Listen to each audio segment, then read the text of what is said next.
Tem confronto de elite do MMA feminino no próximo sábado. Vem ver tudo sobre esse evento que tá imperdível. Três tapinhas.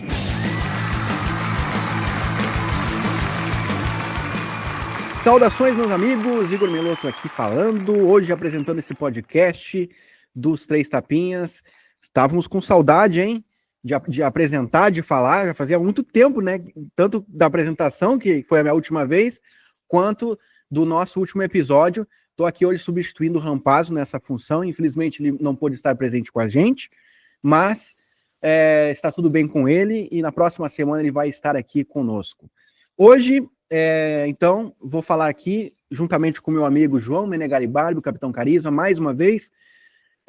Peço a todos aí que se inscrevam no canal, cliquem no gostei já de cara aí para a gente começar bem esse podcast e também nos sigam nas redes sociais, tá? Três Tapinhas no Instagram, no Twitter. A gente tá sempre lá também comentando os eventos ao vivo e é isso. O pessoal do Spotify aí também, ó, a gente também tá sempre produzindo o podcast aí para vocês. Espero que vocês gostem dessa edição aqui. Barbi, seja muito bem-vindo, meu amigo. Como você está, cara? Alô, senhoras e senhores, aqui você fala seu Capitão Carisma, pronto para comentar sobre MMA mais uma vez, depois de uma semana sem evento. A gente até fica sem saber o que fazer. Chega sábado, se acorda e fica olhando para o teto, pensando o que será da minha vida? O que será da minha vida sem eventinho neste sábado? É uma tristeza. Até esse card vagabundo que a gente vai ter sábado agora é melhor do que nada, sabe? E quem não acompanha, não ama. Mentira. O produto, como eu sempre falei, o produto está na pior fase possível. Esse card é um excelente exemplo disso, mas com a saudade que eu tô com essa uma semana sem assistir luta, sem assistir o UFC, pelo menos, isso vai ter que ser o suficiente. O evento pode até não estar imperdível, né? Mas a análise que a gente vai fazer aqui, o que a gente vai falar no nosso podcast, está assim imperdível. E a gente vai começar primeiro desespinhando o que aconteceu no sábado retrasado no UFC Vegas 106, Burns versus Morales, né? A derrota do Durinho. E aí o meu espinho vai ser voltado a esse momento agora que a categoria dos meio-médios está vivendo. Para mim, hoje, não sei para vocês, se tornou a melhor categoria do UFC, cara. A categoria mais divertida, com mais talentos, com mais nomes ali no topo, no top 15 ali, que tu tem a sensação que eles podem sim ser campeões, né? O Jack Della Maddalena é o campeão, quem diria, né? Islam Makhachev pode ser o campeão agora, já na próxima rodada, né? Veio para incrementar aí, né, qualidade nessa divisão. O Michael Morales, né, o próprio lutador equatoriano que nocauteou o Durinho no sábado passado, retrasado, aliás. Então, assim, é uma categoria que está se tornando, para mim, hoje, a categoria mais atrativa, né? Ian Machado Gary, Shavkat Rakhmonov, que já poderia ter disputado o cinturão, enfim, os nomes são vários, né? Só vocês olharem o ranking da categoria, tá muito legal mesmo. Esse é o meu espinho, um espinho positivo, né? Que não sei se alguém já comentou isso em algum lugar, mas está aqui, está registrado nesse podcast. E o seu, Barbie, qual que é o seu espinho? Eu vou dizer meu espinho, mas antes só queria comentar que é aquela coisa que eu acho que essa categoria teve um processo de renovação extremamente súbito nos últimos 3, 4 anos, que é uma coisa muito bacana de se ver, né? Porque quando a gente olha as outras categorias, em especial categorias tipo meio pesado ou pesado, até mesmo peso leve hoje, porque o peso leve teve uma fase que tinha um monte de prospectos chegando e todos eles perderam.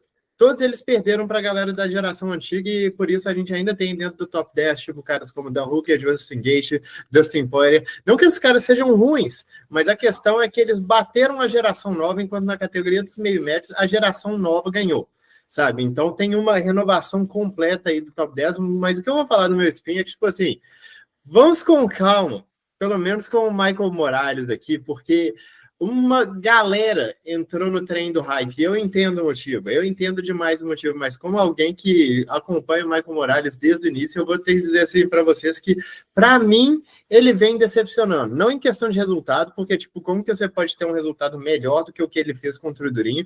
Ele é um lutador muito bom, mas ele é principalmente um monstro. sabe? Ele é principalmente muito grande, muito forte e possivelmente vai ganhar a próxima luta, porque, aliás, ele já tem luta marcada, né, contra o Leon Edwards, só baseado nessa questão dos atributos físicos, mas eu acho ele, tipo, um cara muito limitado tecnicamente, principalmente na parte de trocação. E eu acho isso muito doido, né? Porque a impressão que dá é que desde a primeira luta dele no UFC, ele não progrediu nesse aspecto. Pode ser que ele até se torne campeão só baseado nessa parte física que ele tem, mas, tipo assim, quando você coloca ele do lado de um cara como o Jack Della Maddalena, você repara que existe uma diferença de uns 40 níveis em termos de técnica na trocação ali.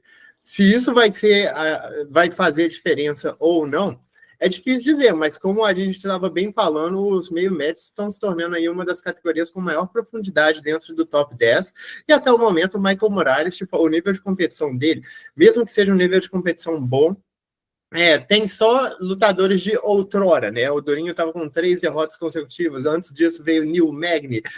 É meio difícil você pensar assim, esse cara vai se dar bem contra a geração nova, e eu, particularmente, estou meio pessimista. Ele precisa me mostrar mais coisas do que uma capacidade atlética fora do normal. Esse é o meu spin. Boa, Barbie. O meu espinho não é o oposto do seu, né? Mas ainda assim, eu fiquei um pouco surpreso com o seu. Eu esperava que você entrasse nesse trem do hype aí do Michael Morales, como eu entrei. Eu sou um dos caras que acredita que ele tem potencial hoje já para ser campeão. Eu acho que ele daria uma luta muito difícil pro Jack Della Maddalena, porque a trocação dos dois ali é perigoso, esse cara aí pelo menos, é perigoso. Eu acho que ele vai dar uma luta difícil para qualquer um, porque ele é muito monstruoso fisicamente, sabe? Mas aí é aquela coisa que, na minha opinião, você pega um cara que tem as nuances que o Jack tem, e o Michael Morales dependeria de um nocaute. Tipo assim, você consegue imaginar essa luta transcorrendo ao longo de 5 rounds e o Michael Morales efetivamente ganhando 3 rounds aí, só trocando? Eu acho que fora um dano absurdo que ele possa causar, e ele pode, como eu falei, ele é grande, forte, rápido e mal, mas eu acho que ele depende muito dos atributos atléticos fazerem a diferença. Por isso que para mim é meio difícil. Tipo, eu estou no caminhão do hype desde que ele fez a luta no Contender Series, mas eu achava que ele estaria num nível diferente hoje. É meio que isso. Essa luta com o Leon Edwards, se acontecer, né? Pelo que eu vi, ele já assinou o contrato, falta o Edwards assinar ainda, mas ela tá, digamos, encaminhada, né, pelo menos. Vai ser um grande teste, né, porque a tendência, até eu diria, é que ela se estenda. São 2 strikers perigosos e tal, mas o Edwards tem lutado 5 rounds com frequência, e essa luta pode ser a grande chance dele mostrar por mais tempo as habilidades dele, né. Sobre essa luta que eu fico pensando, só que, tipo assim, a gente tá pegando o Leon Edwards que assusta. Ele assusta quando os adversários vão com muita fé para cima dele. Eu fico pensando, tá pegando um cara grande e mal, sabe? É muito capaz de só o fato do Michael Morales ser o atleta que o Leon Edwards já ficar intimidado de entrar na luta de forma correta. Bom, então agora a gente vai virar a página aqui, né, esquecer o que aconteceu e projetar o futuro. Começando pela pergunta capciosa. Olha aí o malvado sorrindo para você, Barbie. Pergunta: Erin Blanchfield, né, a lutadora que vai fazer o main event do próximo UFC, vai ser campeã do UFC num breve futuro? Você acredita que ela venceria a Valentina Shevchenko hoje? Eu concordo com as duas coisas. Eu digo que sim e sim. E o negócio é que, tipo assim, eu sei que muita gente vai cair em cima de mim por conta de achar que ela venceria a Valentina. Ah, mas ela perdeu para a Fiorot e a Fiorot foi totalmente massacrada pela Valentina. Sim, mas são jogos bem diferentes. E eu acho que, tipo assim, a Fiorot com o plano C de conseguir clinch, atacar com quedas, ainda assim conseguiu reverter o rumo da luta, ganhar 2 rounds, e eu fico pensando, a Valentina, ela não consegue evitar clinches, não é uma coisa que ela faz naturalmente, sabe? Tanto que o clinch era a única coisa que a Fiorot estava fazendo para poder equilibrar a luta, e a Valentina foi incapaz de evitar isso, mesmo que a Fiorot não tenha uma grande qualidade nessa área, sabe? Eu acho que, eventualmente, o clinch aconteceria, e eu boto muita fé nas habilidades da Blanchfield para conseguir quedas a partir dessa área. É óbvio que em pé tem uma diferença muito grande em termos de trocação, mas eu acho que por conta dessas manias da Valentina, por ela não ter um jogo realmente preparado para evitar o grappling, tipo, ela quase perdeu a luta para a Taila, justamente justamente porque ela não conseguia parar de acertar 2 golpes e trombar no clinch. E aí, a partir do clinch, a Taylor estava conseguindo fazer um trabalho bom, sabe? Eu acho que a Blanchfield tem uma característica assim também. Ela pode melhorar, inclusive, pode conseguir cortar espaço, pode conseguir criar mais oportunidades de clinch por conta própria, mas por conta da forma que a Valentina atua, eu acho que essas oportunidades apareceriam, mesmo sem que ela precisasse se impor tanto. Então, eu acredito que ela venceria a Valentina e eu acho que ela ainda vai ser campeã, sim. E, Meloto, deixa eu te fazer uma pergunta capciosa. Agora, olha o malvado sorrindo para você. Meloto, a gente tem um card vindo por aí. Não é o melhor card do planeta. Não é também o segundo melhor card do planeta. Talvez não seja o terceiro melhor card do planeta. Talvez se a gente pegar os últimos 500 cards que aconteceram, ele não entre nos 300 melhores. Talvez. Mas qual para você vai ser a luta da noite nesse evento? Já fala aqui que eu vou anotar e colocar no bolão do Meloto, inclusive. Bom, é só uma opção que eu tenho ou posso dizer mais uma, ou duas, ou três? Quero que você dê 3 em ranking, inclusive. Tá bom, olha só, hein? Que desafio. Bom, eu acho que a luta que tem mais chances de ser a luta da noite é entre o Matheus Ganro contra o Ludwig Klein. Assim, 2 lutadores que têm esse histórico de fazer lutas boas. O Ganro aí tem vários bônus. Então eu acredito que essa seria a luta com mais chance de acontecer isso. A última luta do Ganro, inclusive, foi a luta da noite. Em segundo lugar, Kathleen Vieira e Macy Chiasson. Eu acho que elas têm um jogo ali que pode fazer tornar uma guerra, a trocação ali, as duas podem ir para cima nessa área aí, pode acabar sendo uma luta bem legal de se ver. Se a Kathleen não tentar amarrar e não ficar muito no chão ali, eu acho que se for em pé, essa luta tende a ser legal, tende a ser divertida. E em terceiro lugar, Alan Nascimento contra o Jafel Filho. Esse evento tem lutas interessantes, hein? Eu até fiquei na dúvida aqui, mas Alan Nascimento contra o Jafel Filho, por serem 2 grapplers agressivos, pode ter muitas reviravoltas ali, eu acredito que pode ser interessante também e tem chance de ser luta da noite. Bom, agora então a gente vai para o card do evento, né, para alegria de todas as pessoas que ficam esperando por esse grande momento, né, da gente falar de todas as lutas, brevemente uma análise, começando pela primeira luta entre a Rayane dos Santos e Alice Ardenlan, o evento que começa às 19 horas, né, então eu vou falar aqui um pouquinho da Rayane, que foi campeã peso, se eu não me engano, átomo no Invicta FC, ou seja, tem aí uma história já, né, fora do evento, e a Alice foi campeã regional lá na Romênia, uma luta entre 2 lutadoras que precisam mostrar serviço no evento, principalmente a Alice, que vem de um resultado negativo. Uma luta equilibrada, eu diria, né? A Rayane é mais voltada ao grappling, ela tem uma boa trocação, mas o grappling dela se sobressai um pouco mais, e assim, elas precisam mostrar serviço porque podem estar correndo risco de demissão. Você tem alguma coisa a dizer sobre essa luta, Barbie? Como você bem falou, é uma luta que meio que vale o emprego aqui. Eu acho que a Rayane, tipo, não que ela seja a lutadora mais capaz do planeta, mas acaba que, tipo assim, ela poderia ter vencido as 2 lutas que fez dentro do evento. Eu, inclusive, achei a última luta dela contra a Pooja Tomar um garfo escancarado.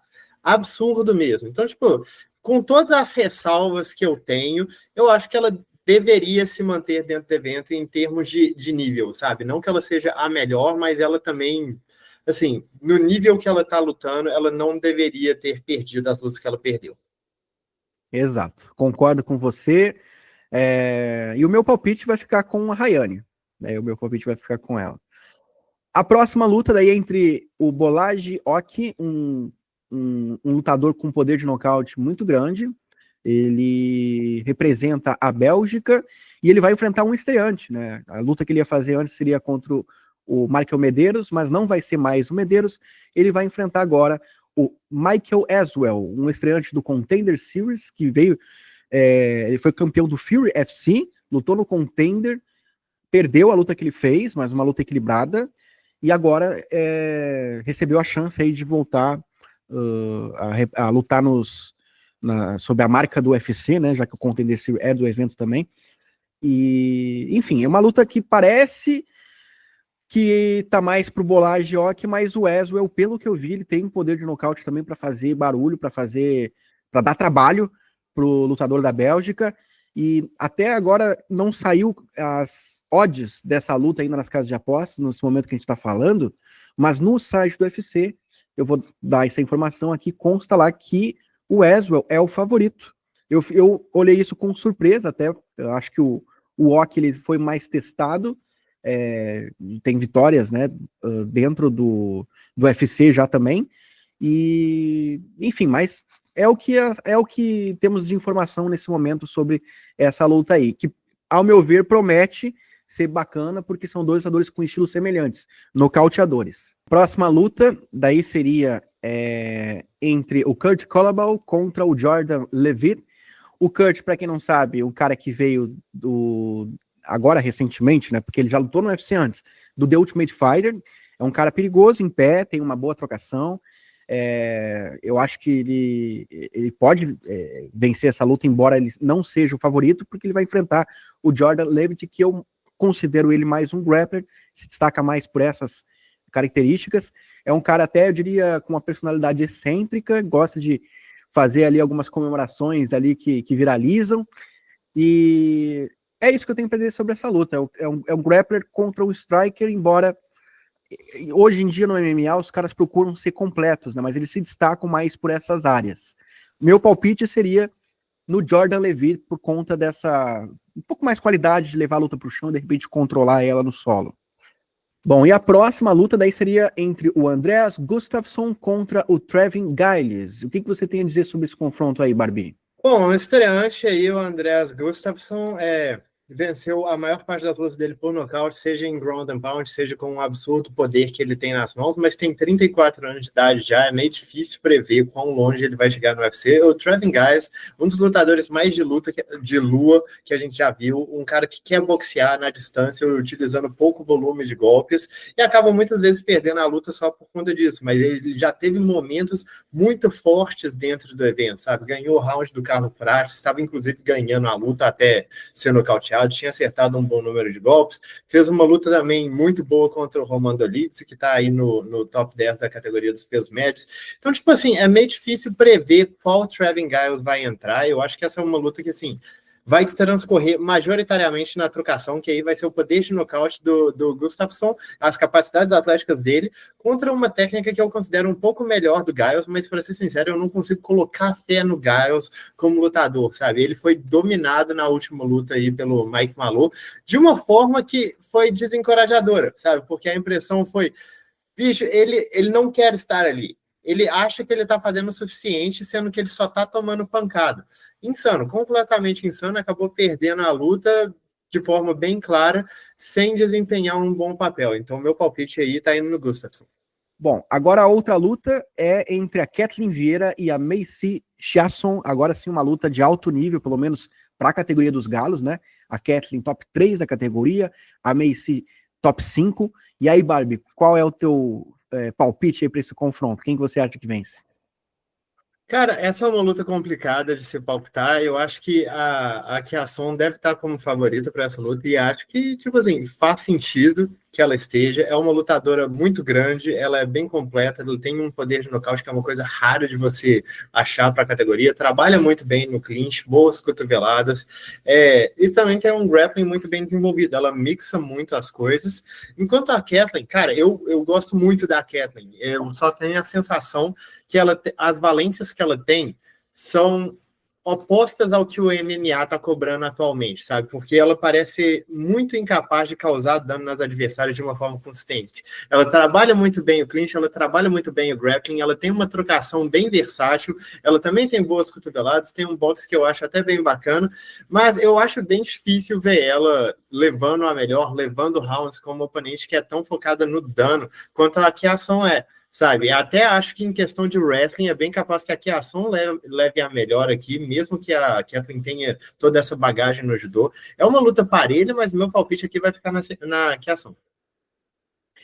Eu concordo com você, também vou palpitar na americana. E a luta que vem depois, para encerrar o card preliminar, é entre o Jafel Filho contra o Alan Nascimento, Alan pro osso, uma luta entre brasileiros, Jafel representando aí a academia da Nova União, e o Alan representando a academia da Shootbox Diego Lima, né? Ao meu ver, são dois grapplers, dois caras que gostam de levar a luta para o chão, com pressão, tem boas finalizações. O Jafel é muito bom nessa área. Eu diria até que o Jafel é um pouco melhor do que o Alan nesse quesito, né? Agora a gente vai ver a prova nessa luta, claro. E eu tô curioso para ver o que vai acontecer, se eles vão mesmo levar essa luta para o chão ou ela vai ficar em pé. Nas casas de apostas, o Alan é o favorito, e o meu palpite vai ficar com ele, porque eu acho que ele tem uma trocação melhor do que a do Jafel. Não sei se você concorda, Barbie, mas eu acho que essa luta vale a pena você também comentar.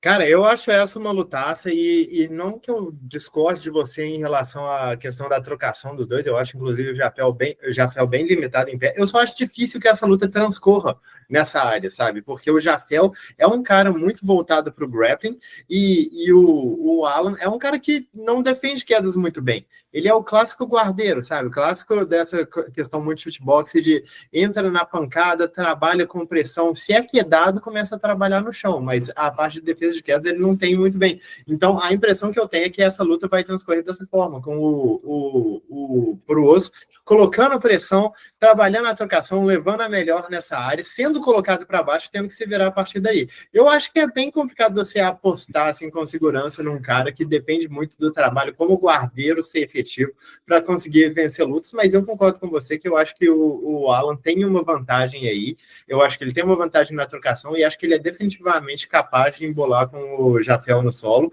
então meu palpite também vai ficar com o Puruoso. Boa. Meu palpite também vai ficar com ele. E agora vamos pro card principal, né? A gente vai ter ali a primeira luta do evento, do card principal. O Zach Reese contra o Dusko Todorovic. Aqui uma luta entre dois caras muito vulneráveis defensivamente, mas que tem um certo poder de nocaute, um poder de fogo. Para quem não sabe, o Dusko, que é o lutador da Sérvia, nocauteou o Michel Pereira já antes de entrar no UFC. E eu até falava muito bem desse cara no início dele, da trajetória no evento, mas sofreu muitas derrotas, mostrou muita vulnerabilidade, teve azar aí também, lesão no joelho, quando estava, acho que na penúltima derrota que ele teve, e assim, muito aquém do que se esperava dele por conta dessas derrotas. E o Zach, um cara bem limitado também, mas aparentemente não tem tantos defeitos tecnicamente, defensivamente, como o Dusko. Mas vamos aguardar, né? Tudo pode acontecer aqui.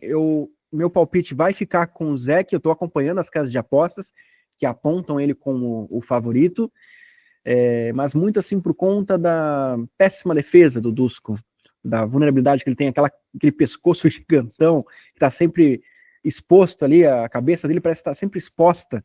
Então meu palpite vai ficar no Zach Reese.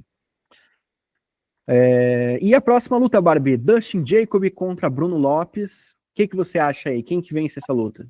Cara, essa é uma luta assim, diria que o nível, mesmo para a categoria dos meio pesado, é um nível bem questionável. O Justin Jacob teve uma sequência muito boa entrando aí no UFC. Depois ele teve 4 derrotas em 5 lutas, culminando numa derrota por nocaute em 2 minutos contra o Dominic Reis. Tá vindo de vitória em cima do Vitor Petrino em uma performance que eu não achei exatamente inspiradora, vou te dizer. O Bruno Lopes, na minha opinião, também não é um cara do nível mais alto, tá vindo aí de 2 vitórias, tá com umas performances interessantes, porque ele troca, mas ele também não se opõe a ir para o grappling quando é preciso, não é um cara que se impõe muito em termos de trocação, mas ele varia bem o jogo, já fez 15 minutos aí dentro do evento, sem passar um grande perrengue. Eu acho que essa luta aqui o Bruno vai precisar ir para o grappling novamente. O Jacob é um trocador de alto nível, mesmo que ele tenha um queixo vulnerável.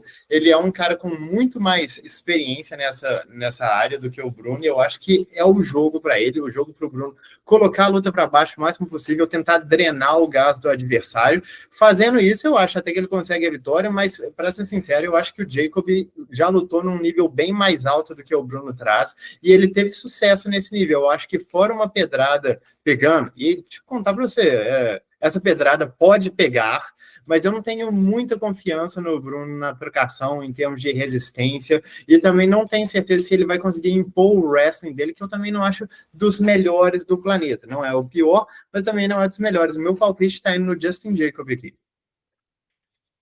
Boa, boa, concordo também, Barbie. E a próxima luta é entre o Billy Ray Goff contra o Ramiz Brahimaj. Aqui é uma luta entre dois americanos com certo potencial. Eu considero o Goff, né, um striker agressivo, com poder de nocaute, tem as mãos pesadas ali, gosta de lutas francas, acaba se expondo um pouco também, mas acho que ele tem o favoritismo aqui. O Brahimaj é um grappler, totalmente focado em finalizações, né? Quase todas as vitórias são por finalizações dele, especialmente estrangulamentos, e o jogo em pé dele é bem limitado. Então, eu acredito que o Billy consegue manter essa luta em pé, e aí vai ser um pouco mais difícil para o Ramiz vencer, né? Uma curiosidade aqui, para quem não viu, até nem sugiro que veja, mas fica a curiosidade quem gosta, né, de ver essas coisas. O Ramiz é conhecido pela uma lesão séria que ele teve na orelha. Não sei se tu chegou a ver, Barbie, que viralizou, assim, que se rompeu a orelha, tem que fazer cirurgia. Ao vivaço, Max Griffin, né? Então... Não, cena... a orelha do cara ficou pendurada. Tipo, acho que cortou mais de metade da orelha fora. Então, assim, para quem não lembrou do cara, tá aqui pelo menos uma lembrança, porque essa cena viralizou aí, enfim... É isso aí. E a próxima luta é o co-main event da noite, uma luta importante aí para o cenário do peso leve, porque tem ranqueado envolvido, Matheus Gamrot contra Ludovic Klein. Eu vou dar minha rápida análise aqui, o Barbie também vai falar um pouquinho sobre essa luta, porque é uma luta interessante no card. Eu acredito que o Matheus Gamrot é um cara que é subestimado, e ele é um cara que faz lutas boas. A galera pega muito no pé porque ele é mais grappler do que striker, mas ele tem lutas boas, ele tem 5 bônus em 10 lutas no UFC. Isso não é de um lutador chato, gente, como a gente costuma ouvir por aí. Então, assim, deem chance para esse rapaz, assistam essa luta e vejam realmente se ele é um cara chato como vocês, ou alguns de vocês falam, né? E o Ludovic Klein é um cara muito bom em pé, traz poder de fogo nessa área, e ao meu ver é justamente um confronto de estilos nessa luta aqui. Um dos dois, acredito, vai acabar dominando o outro, por serem melhores que o outro nas suas áreas de dominância. E o meu palpite vai ficar com o Ludovic Klein, porque eu acredito que ele pode anular o jogo do Gamrot. Pode acabar mantendo essa luta em pé, e em pé eu acho que ele é melhor. E você, Barbie, o que você acha sobre essa luta? Uma coisa interessante aqui é que o Ludovic Klein era um cara que eu estava muito hypado quando ele foi estrear no UFC, e ele teve performances muito decepcionantes, aí eu larguei para lá, e aí ele começou a ganhar de volta, sabe? Só para me chatear. Mas, tipo assim, sobre essa luta eu concordo com tudo que você disse, é um confronto estilístico, e para mim uma coisa interessante é que o Ludovic, ele tem uma capacidade de defesa de quedas estranha, porque ele tem quadris muito fortes, ele consegue fazer o sprawl, mas ele é muito ruim no processo de separação, sabe? Então eu vou dizer assim, que por mais que ele tenha uma defesa de quedas e um equilíbrio muito bons, ele não tem exatamente um wrestling bom. E isso aqui é interessante nessa luta em particular contra o Gamrot, porque o Gamrot, a coisa que ele mais faz é converter tentativas de queda em outras tentativas de queda. Uma outra coisa que eu queria deixar aqui bem claro é que o Gamrot contra o Hooker teve uma performance muito abaixo do esperado.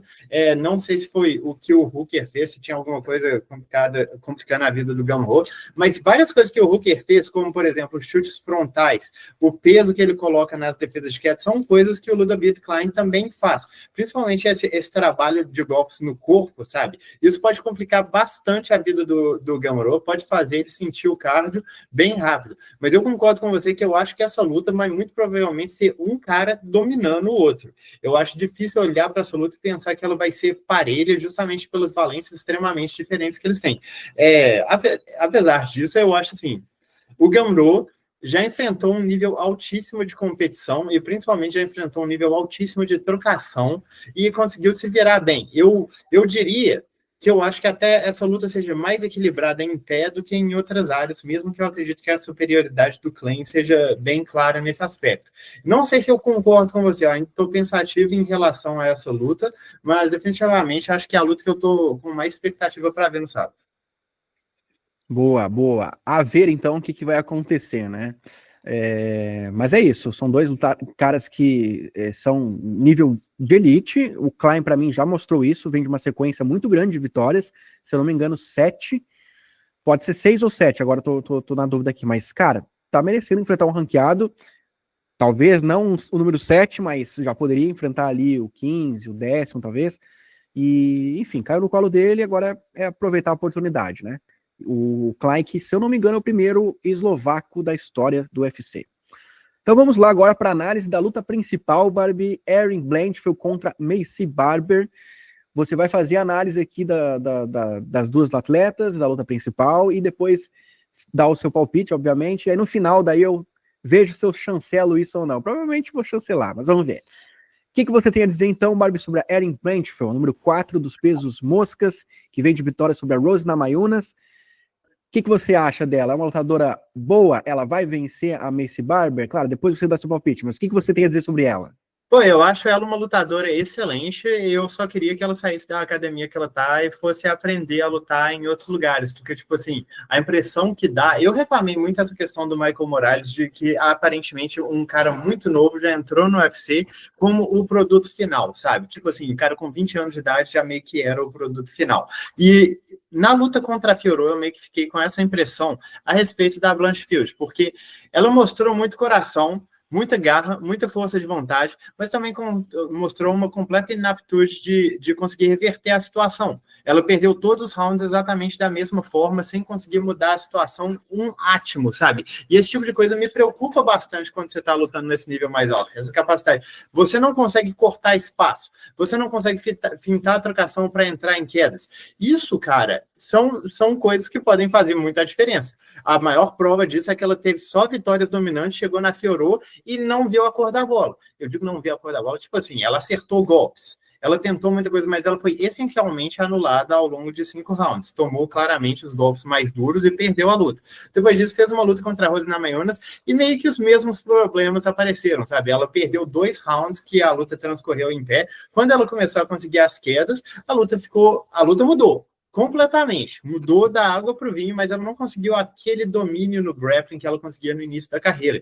Então eu fico muito preocupado, porque, tipo assim, mesmo que ela tenha um arsenal incrível de quedas, e ela tem um clinch muito bom, ela tem muito o que fazer quando chega nessa posição, ela tem quedas oriundas do judô, tem quedas oriundas do wrestling, ela trabalha muito bem o ground and pound, ela tem um grappling muito forte também, mas se você não consegue chegar nessas posições e você não está trabalhando ativamente para chegar nessas posições, complica a minha vida, sabe? Complica a minha vida como analista, porque eu fico assim, você vai ter que conseguir a queda.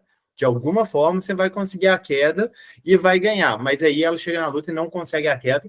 Me complica. Mas é uma lutadora extremamente talentosa, muito capaz. Eu só queria que ela estivesse trabalhando um pouco nessas fraquezas, porque o que ela faz de bem, ela faz muito bem. Só que ela está com dificuldade visível para chegar nesse momento da luta onde ela pode soltar o jogo. E, cara, em uma luta, a principal parte é você ser capaz de colocar o seu plano A em ação.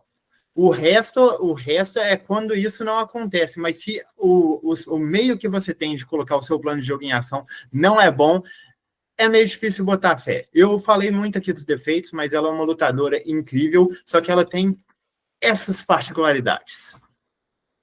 Pois é, e agora então a gente vai ver quais particularidades que a Maycee Barber tem, Barbie. O que você tem a dizer sobre essa grande lutadora dos pesos moscas?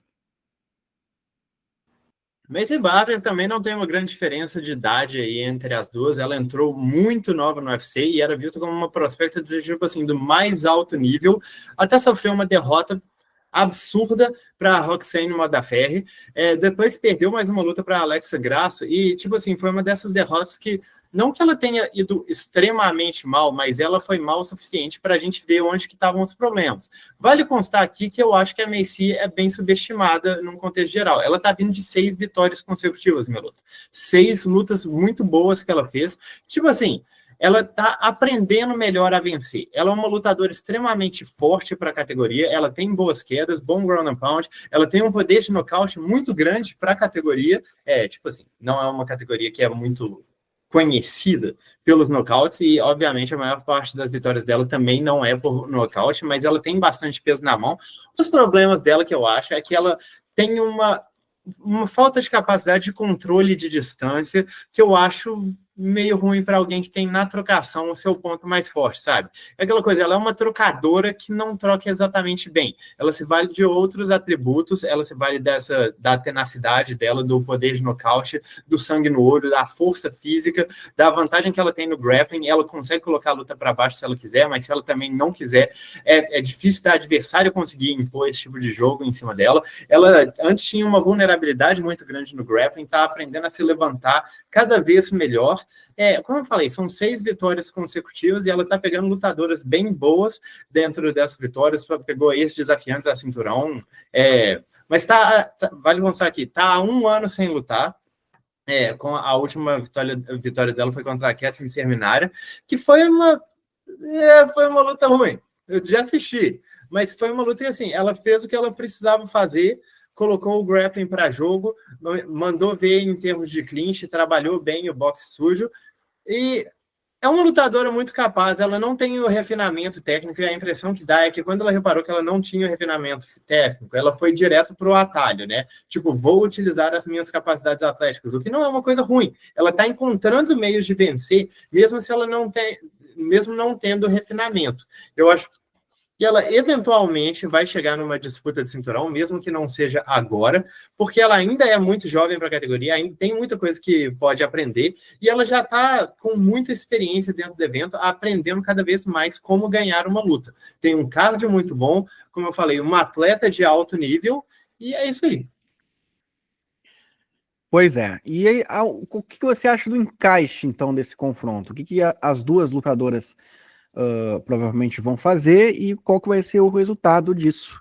Né? Literalmente, o que você acha que vai acontecer? O seu palpite. Cara, essa luta eu acho que seria do maior interesse para a Maycee não colocar essa luta para baixo e não ser colocada para baixo. É meio que confronto de estilos, mesmo que ela seja uma lutadora mais generalizada. E melhor num sentido geral. Ela poderia utilizar outras coisas, mas eu acho que não é interessante embolar com a Blanchfield, mesmo caindo por cima. Eu acho que existe uma diferença de grappling ali, e correr o risco de tomar uma raspagem e perder um round por conta disso, eu acho que não vale a pena. Eu acho, inclusive, que a Maycee nem deveria se dar ao luxo de deixar essa luta entrar no clinch. Para mim, existe uma diferença muito grande de força entre as duas. Eu diria até que em técnica em pé, eu vejo uma vantagem da Maycee. Ela também é mais atlética, ela bate mais pesado. Eu acredito que ela leva a melhor se essa luta ficar na trocação, mas ela cai muito no clinch, sabe? É uma coisa similar ao que a gente comentou mais cedo aqui a respeito da Valentina Shevchenko, porque parece que ela é incapaz de trocar sem cair no clinch. E fazer isso contra a Blanchfield é meio que dar sorte pro azar, sabe? Você está tentando fazer o seu melhor para sua oponente ter chances. Eu acho que a Blanchfield, se tiver uma melhora em termos de cortar espaço, em colocar essa luta pro clinch e conseguir colocar para baixo, eu acho que ela vai ter um caminho mais fácil do que ela teve nas últimas lutas, porque eu não vejo a Maycee com um nível de grappling que, por exemplo, a Namajunas tinha, e a Blanchfield, quando ela não encontra uma resistência muito grande, ela causa muito dano muito rápido. Eu acho que essa é uma luta definitivamente bem mais parelha do que as odds estão apresentando. O meu palpite ainda está indo na Blanchfield, acho que é uma lutadora mais consistente, acho que o jogo dela faz mais sentido, mesmo com as dificuldades dela de se impor. Eu acho que a Maycee tem que fazer um plano de jogo que eu não vi dela recentemente, de manter essa luta na trocação, de evitar o clinch, algo muito parecido com o que a Fiorot fez, com a diferença que ela não tem a capacidade técnica e a ciência de posicionamento e distanciamento que a Fiorot tinha. Então, ela definitivamente tem mais vulnerabilidades a serem exploradas pela Blanchfield do que a Fiorot. Existe um caminho, com certeza existe um caminho, eu só não acho que a Maycee vai ser capaz de seguir esse caminho. Então, meu palpite está na Erin Blanchfield. É isso aí, eu também. Eu também tô contigo, Barbie. Eu acredito que a Blanchfield é a favorita para vencer, não só nas casas de apostas. Ela tem mais chances mesmo, a probabilidade dela é maior de vencer. Fico questionando um pouquinho a questão das odds ali também, que a diferença pode talvez estar muito grande, mas essa luta aí é aquela coisa, né? A Blanchfield vai conseguir quedar a Barber de forma fácil, como ela fez em algumas lutas, ou ela vai ter mais dificuldade, ela vai conseguir se movimentar bem até conseguir fazer isso, né? Não vai tomar muito golpe no meio do caminho, né? Vai ter gás para manter isso por 5 rounds, ou pelo menos para 3, para ganhar os 3, né? Vai causar danos no chão. As minhas dúvidas estão muito voltadas ao que a Blanchfield vai conseguir fazer, e claro, né? Se a Barber vai permitir. Então, é isso aí. Vamos aguardar, então, o próximo sábado. E agora, eu vou contar aqui alguma notícia, né, sobre esse evento, vou trazer aqui uma informação, até não tem tantas, mas eu achei curioso aqui a novidade que o UFC vai introduzir nesse evento agora, do próximo sábado, os patches de colecionadores, que são símbolos ou emblemas que vão estar agora agrupados ao uniforme dos atletas que vão estrear no evento. Isso foi anunciado oficialmente pelo UFC, como o Andreas Gustafsson sendo o primeiro lutador a fazer parte dessa jogada de marketing, né? De uma empresa que faz isso para outras ligas esportivas, e aí ela está fazendo agora para o UFC. Eles vão pegar esse cartão colecionável, eles vão pegar esse patch colecionável, vão retirar do uniforme antes da luta acontecer e vão colocar num cartão para ter uma espécie de valor ali, para depois ir a leilão, enfim. É algo que o UFC está fazendo aí para os estreantes. Eu só não entendi, eles não mencionaram ali exatamente, se vai ser o Andreas Gustafsson o primeiro atleta que vai fazer isso, porque hoje, ou ontem, houve a notícia de um estreante que vai fazer a luta no UFC, a estreia dele, antes do Gustafsson. Então, casou aí que, pelo que eu entendi, é para todos os estreantes, mas no anúncio está dizendo que o Andreas Gustafsson ia ser o primeiro. Ficou meio confuso isso, mas a princípio é para todos. Então, o Michael Aswell também provavelmente vai estar com esse selo ali. O que você achou disso, Bárbara? Você gosta de colecionar alguma coisa relacionada a MMA?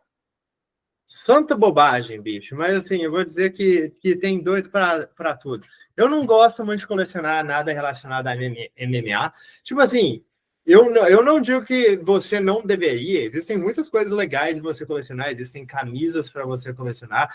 Aliás, eu ganhei uma coisa da minha ex-cunhada. Segura aí. Opa, quero ver, hein? O Rei do Rio. Dá para ver aqui ou não dá para ver? Oh, cara, que legal, velho. José Aldo Júnior, o rei, maior peso-pena da história. Rampazzo chora, viu? Mas ganhei e acho ótimo, acho fantástico. Esse tipo de coisa eu acho muito interessante. Agora, você pagar um valor absurdo por um equipamento que um lutador utilizou. Viralizou esses dias um cara no Twitter que comprou o biquíni que a Miranda Maverick usou para uma pesagem particular e o cara colocou numa moldura, botou num santuário. Cada um, mas eu acho uma xaropice, viu? Eu acho bacana aqueles bonequinhos, aqueles lutadores que colocam nas estantes, assim, eu acho bacana, os lutadores das antigas, assim, eu gostaria de colecionar aquilo, embora hoje eu não sou um homem de muitas posses para conseguir fazer isso nesse momento, mas um dia, de repente, eu faço. Campo Minado.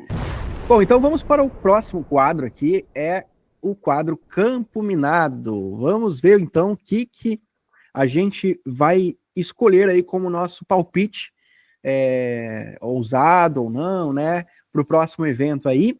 Mas antes, vou recapitular aqui os palpites do último sábado, né, do último evento, no caso, né, que foi do Burns versus Morales. Eu só não lembro, vou pegar aqui que eu não lembro. Tu lembra, Barbie? Eu não lembro do palpite do Rampazzo. Peraí que eu vou pegar aqui. Tá no roteiro, patrão. Tá mesmo? Tá mesmo. Eu não achei. Tá aqui no lado. Vou falar para você, então. Campo Minado da semana passada. Rampazzo mandou Tainara Lisboa vencendo Luana Santos. Meloto mandou Paul Craig vencendo Rodolfo Bellato. E não conseguiu mudar a tempo, né? Porque a luta foi cancelada de ultimíssima hora. O Rodolfo Bellato teve que sair por uma herpes que ele tinha na boca. E, infelizmente, a nossa ideia aqui, quando a luta é cancelada de ultimíssima hora, é que é meio que azar do apostador. Se você apostou na luta que foi cancelada, você tem que escolher alguém das próximas lutas. Infelizmente, para o Meloto, ele não conseguiu fazer isso a tempo. Então, também. Sou a favor da gente mudar essa regra, hein? Eu tenho que... Mas você quer que eu faça o quê, cara? Eu tinha que escolher dois hoje. Eu tinha que escolher dois hoje para ser justo. Que justo, que azar é seu, entendeu? Azar é seu. Você devia ter falado para o Rodolfo Bellato beijar menos na balada. É isso que você devia ter falado, inclusive. E eu, seu capitão, foi de Sodiq Yusuff vencendo Myron Santos. Leigo! Tudo errado, tudo errado. Esse campo minado desse ano está sendo um desastre. Até o momento, a pontuação, depois de 3 semanas, seu capitão Carisma com meio ponto. Em primeiro, Rampazzo e Micoloto, nosso querido, com 0 pontos. A gente tem que mudar essa situação, viu? Eu não perdi no evento, hein? O Paul Craig iria ganhar. Meu amigo, você não perde na bola, você perde na pita, entendeu muito bem? O que importa é que o universo conspira para a sua derrota, Micoloto. Isso que acontece. Até quando eu não erro, eu não ganho, né? Impressionante. Até quando ele não erra, ele erra, senhoras e senhores. É assim que a vida toca. Mas vai ter volta. Temos que mudar essa situação. Vamos para o campo minado desta vez. Meloto, qual é o seu campo minado? Bom, eu vou contrariar o meu palpite, porque quando eu palpito numa coisa, acontece o contrário. Então hoje a estratégia é o seguinte: Maycee Barber vai vencer a Erin Blanchfield, odd 2.75. Uma coisa que eu queria deixar bem claro aqui é porque quando o Meloto escolheu, estava essa odd, e quando a gente começou a gravação, a odd estava 3. Aí a gente teve uma conversa para saber se a gente mudaria a odd ou não. Acabamos decidindo que não, porque se a odd tivesse caído, eu tenho certeza que o Meloto também não ia ficar muito feliz com isso. Então a gente achou justo. Mas acho esse um campo minado bem bacana, Meloto. Acho que o risco está valendo muito a pena. Meu campo minado está indo Dusko Todorovic, vencendo o Zach Rize. Eu vou dizer assim, eu acho bem arriscado, porque o Zach Rize é a cara do adversário que trucida o Todorovic em 2 minutos. Todas as derrotas do Todorovic foram contra super atletas, como o Zach Rize é. E, infelizmente, a gente não tem aqui o campo minado do Rampazzo ainda, mas na semana que vem vocês podem voltar aqui para acompanhar a pontuação, que, obviamente, terminará com o nosso Meloto com 0 pontos, Rampazzo com 0 pontos e seu capitão disparando na frente, porque é assim que a banda toca, Meloto. Você já pode separar o dinheiro aqui para o seu capitão. Sonha mais, meu amigo. Entenda bem, Meloto, os escolhidos do Senhor para vencerem na vida não são qualquer um. Você já pode separar esse dinheiro para o seu capitão. Coloca o meu nome ali, Carisma, entendeu? E já pode começar a enviar aqui para o Canadá, porque até chegar... Ó, já vou falar aqui, ó. Vai estar. Eu vou deixar na descrição aqui, no primeiro comentário fixado, o palpite do Rampazzo, para estar registrado aqui também, né? Para não ir na falcatrua. E também os palpites aqui, tanto o meu que eu acertei e o do Barbie que ele errou, tá bom? Vai estar tudo aqui embaixo no comentário fixado. Então agora, galera, vamos para o quadro do Baú do Meloto. Nós temos que falar agora um quadro que é um dos quadros mais importantes desse podcast, sobre a história. E a história hoje vai ser contada sobre a Erin Blanchfield. Eu fiz aqui, galera, um rápido baú aqui da história da vida dela, antes de entrar no UFC, antes de começar a lutar. Para quem não sabe, desde os 7 anos de idade, a Blanchfield já praticava jiu-jitsu, né, enquanto outras crianças ali queriam brincar ou ir para festas. A Erin já passava ali horas treinando, né, ela se inspirou no irmão mais velho dela, que também praticava artes marciais. Né, uma curiosidade interessante aí sobre ela. Aos 12 anos, ela fez inclusive uma promessa aos pais. Ela disse que vai ser campeã do UFC. E desde então, tem sido o foco de vida dela mesmo. Ela é uma dessas atletas, super atletas, né, que desde cedíssimo já estava ali querendo ser lutadora. Né, recusava ofertas ali de festas, né, convites até de aniversário também, viagens escolares, namoro também, tudo para focar no sonho dela. E aí, ela, obviamente, né, começou a ficar conhecida, né, como uma prodígio ali do grappling, né, quando ela era adolescente, venceu vários torneios de jiu-jitsu juvenil, né, chamava atenção ali pelo estilo técnico que ela tem, né, uma lutadora já muito madura, muito à frente do tempo dela, da idade dela, né, e uma curiosidade aqui que poucos sabem também dela é que ela é apaixonada por literatura, e já revelou, inclusive, em entrevistas, que se não fosse lutadora, queria ser bibliotecária ou professora de inglês. Era o sonho dela caso ela não fosse lutadora, né? O amor dela por livros sempre foi uma coisa muito grande, né? Embora seja um contraponto por esse estilo agressivo que ela tem como lutadora. E um dos momentos mais marcantes da carreira dela, que ela fala, foi na estreia dela no UFC, com 21 anos, né, quando ela estreou dominando uma adversária a adversária que ela teve na estreia, né? Que foi a veterana, deixa eu pegar aqui o nome dela, que não estava no roteirozinho, foi a Sarah Simmons, que era uma lutadora já conhecida aí pelo MMA regional, e ela disse que foi uma das vitórias que mais ela curtiu, assim, ela mais vibrou por ter sido uma luta importante para ela, né?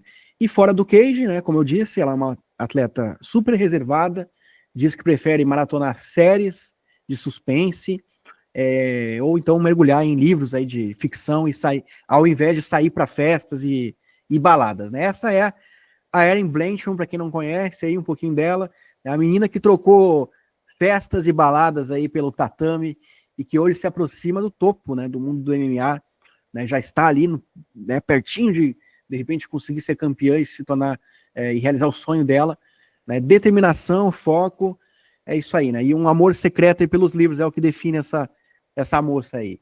Erin Blanchfield, você gosta da Erin Blanchfield, Barbie?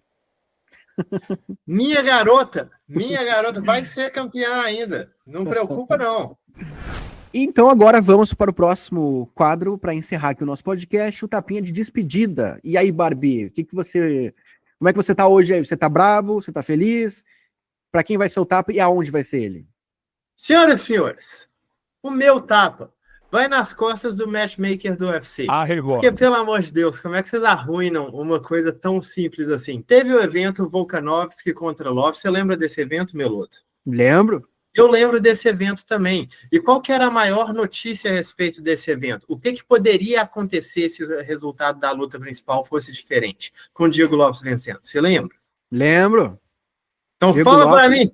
Diego Lopes versus Yair Rodrigues. Diego Lopes versus Yair Rodrigues. Tipo assim, tem uma coisa mais simples do que fazer essa luta, e tem uma coisa com mais hype do que essa luta neste momento. Tipo assim, os dois se detestam, os dois eles defendem a bandeira do mesmo país, mesmo que eles não venham do mesmo país, eles querem lutar um contra o outro, eles lutaram no mesmo evento, era a coisa mais simples do planeta fazer essa luta, e ao mesmo tempo você poderia dar para o Evloev, que já está merecendo a chance de disputar o cinturão há muito tempo, a chance que ele merece, e o UFC está prestes a arruinar isso, porque já saiu a notícia que o Evloev não vai lutar com o Volkanovski na próxima luta, então o rumor que se espalha é que eles vão dar a chance para o Yair Rodrigues.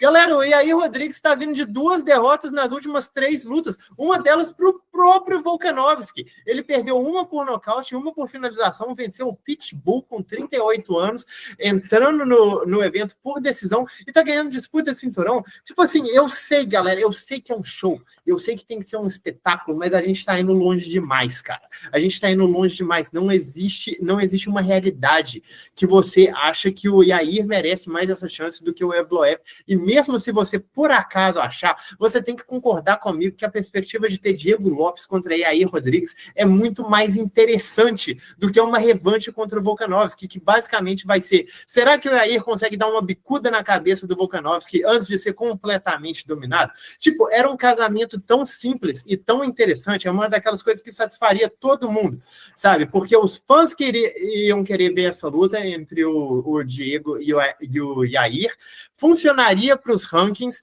funcionaria para o campeão, seria mais interessante para todo mundo, e os caras conseguiram estragar isso, bicho. Eu não entendo. Eles parecem evitar o caminho óbvio, mas o caminho óbvio, ele é óbvio justamente porque a gente tem que seguir essa porra.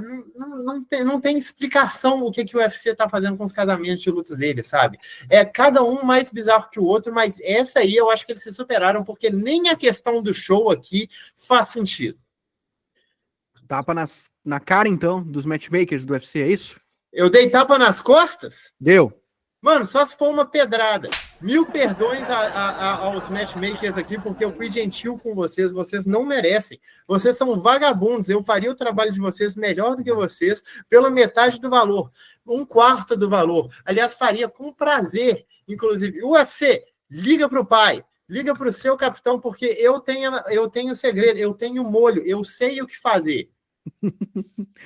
É isso aí, né? Então, tapa nas costas de tabela aí, por tabela do Movsar Evloev, né? Que tá sendo um grande injustiçado nessa história toda aí, porque pra mim ele deveria disputar o cinturão, né? Mas vão dar um estreante para ele.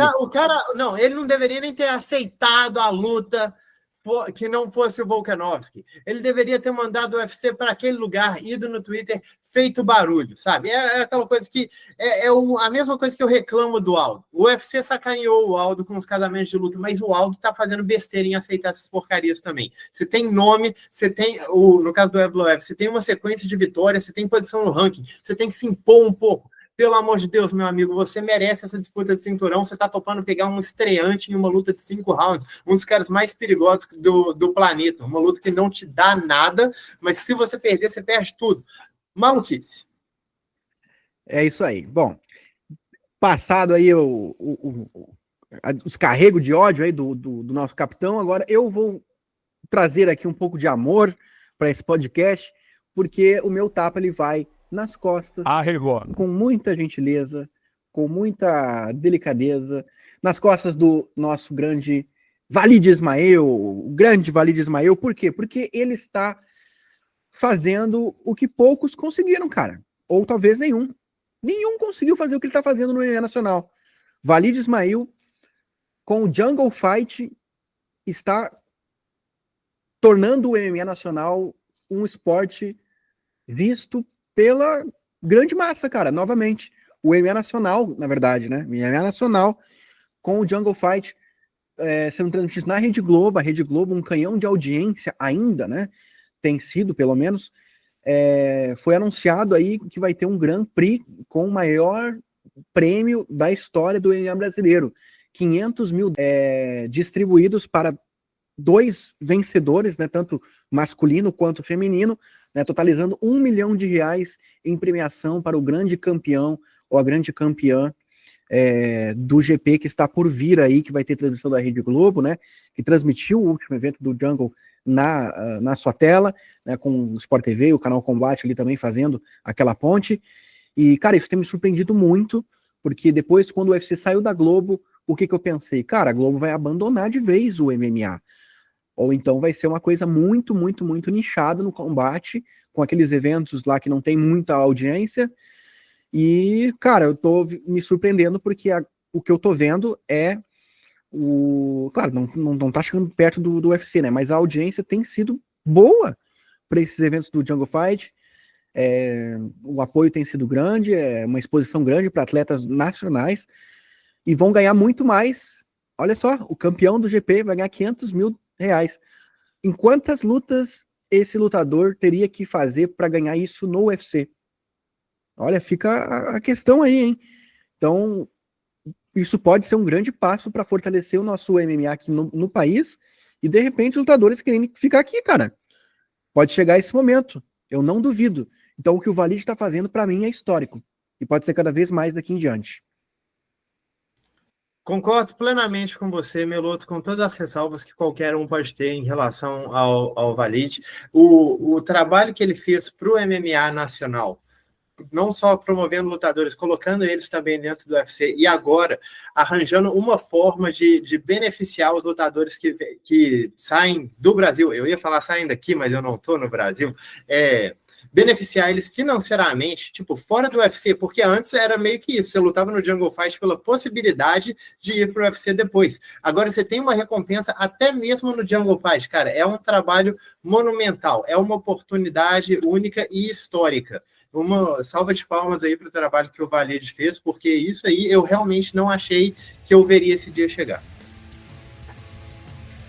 É isso aí, galera. Bom, então chegamos ao fim aqui do nosso podcast. Espero que vocês tenham gostado. E semana que vem vai estar o Rampaz aqui para completar o nosso trio de sempre. E é isso. Um grande abraço a todos. Até a próxima semana. Resta, filhas.